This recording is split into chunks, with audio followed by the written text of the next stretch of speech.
This is one of those recipes that you'll come back to often, so here are all the ingredients up front. If you mix any reasonable proportion of oats, nuts, fruits, seeds, and spices, you make muesli. But if you sweeten that mix and bake it, you get granola. That's really the only difference between the two. Whether you use agave, maple, honey, or sugar, that sweetener melts, caramelizes, and then sticks to all the other ingredients, giving granola significantly more texture. If I was tasked with explaining how do you make granola, that would be the end of it. But there's more to be taught here. Normally, granola bakes in a 350-degree oven for like 45 minutes. And if you use one little sheet tray making one small batch of granola that takes that long, you'll probably just end up going back to the bag stuff.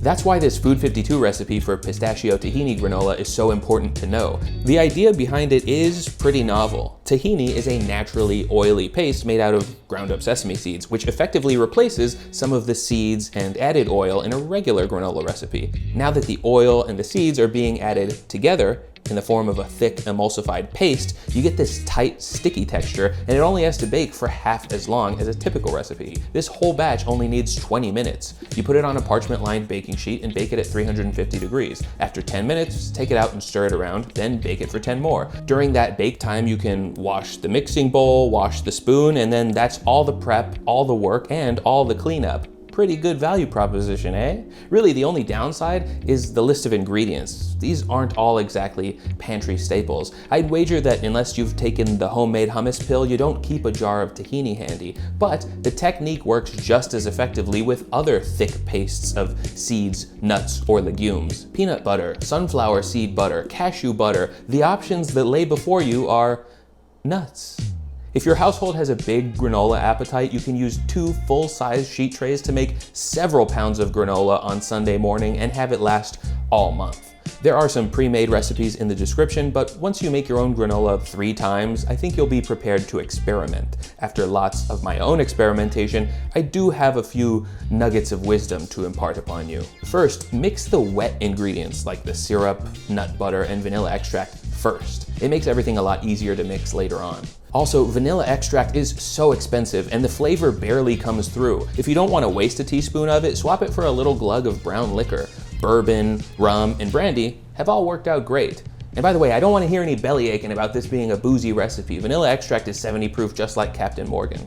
You should know that the texture of your granola will be determined mostly by the sweetener used. 2 weeks ago, I swapped out all of the sweetener for 4 mashed up super ripe bananas. The idea was to use rum, walnuts, and a ton of cinnamon to make banana bread flavored granola, and it was spectacular, but the texture was tacky and chewy instead of rough and crunchy, since fibrous bananas don't melt and harden the same way syrup does. And finally, if you do wish to lighten granola's density, add a cup of puffed rice or puffed amaranth to the recipe. If plain puffed grains are hard to find and you don't mind the added sweetness, Rice Krispie cereal also works.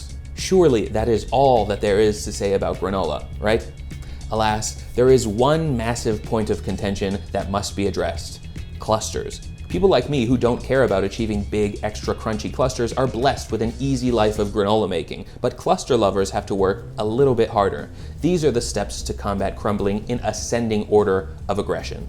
1. Always let your granola cool down completely for at least half an hour before transferring to its ultimate storage container. The sticky sweetener holding all the ingredients together needs time to cool off and harden. 2. Give up on maple or agave and just use honey.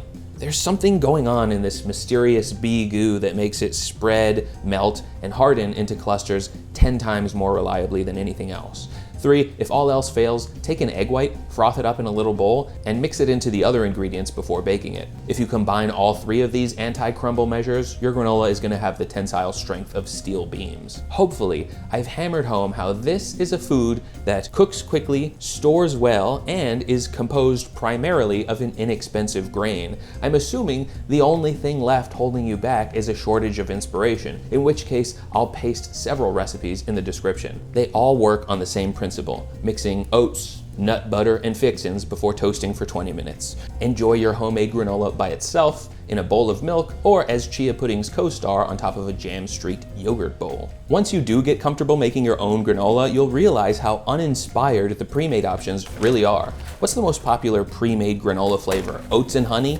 That's not a unique flavor, that's just what it is. May I interest you in any of our other breakfast options? Our signature pancake is bread flavored, and today's omelet is egg filled. I'll give you some time to decide.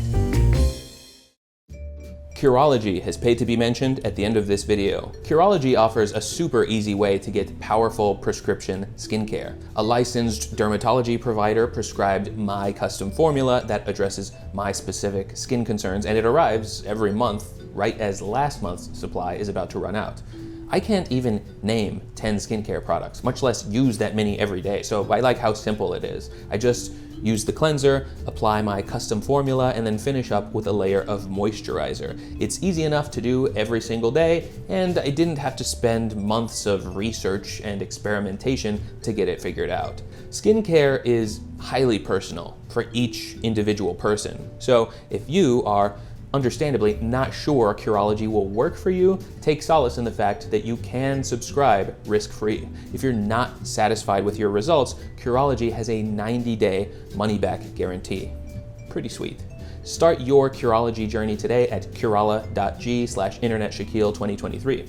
A subscription is required and it is subject to consultation.